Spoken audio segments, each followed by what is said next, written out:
negeri ini tidak boleh berubah dari negara hukum menjadi negara kekuasaan. Negara harus dikembalikan menjadi negara hukum. Apa bedanya negara hukum negara kekuasaan? Negara hukum mengatur kekuasaan, tapi kalau negara kekuasaan, kekuasaan mengatur hukum. Kita tidak boleh kekuasaan yang mengatur hukum, justru dibalik, hukum kita yang mengendalikan kekuasaan. Kalau penguasa bisa menggonta-ganti hukum, maka itu namanya negara kekuasaan, bukan negara hukum. Kita harus kembalikan itu semua. Dan ketika praktek yang dikembalikan, apa yang muncul? Kepercayaan dari rakyat pada negara.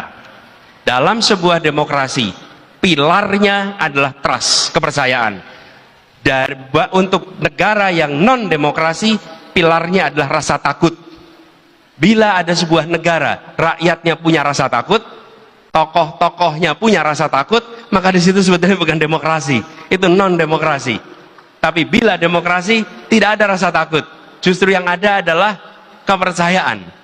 Nah, ketika negara tidak lagi dikendalikan hukum, tapi sebaliknya, maka kepercayaan rakyat akan menurun, dan kita akan merasakan kualitas demokrasi yang berubah. Indikasinya sederhana, makin banyak di Twitter atau di sosmed, kalau menyebut Indonesia, nyebutnya Wakanda, Konoha. Kenapa? Ini problem, karena nggak berani nyebut nama Indonesia, khawatir nanti muncul tuntutan-tuntutan hukum. Semua pasal-pasal yang membuat orang takut berekspresi, itu bagian dari perubahan yang kita ingin lakukan. Revisi pasal-pasal itu ke depan, supaya kita punya kebebasan untuk berekspresi.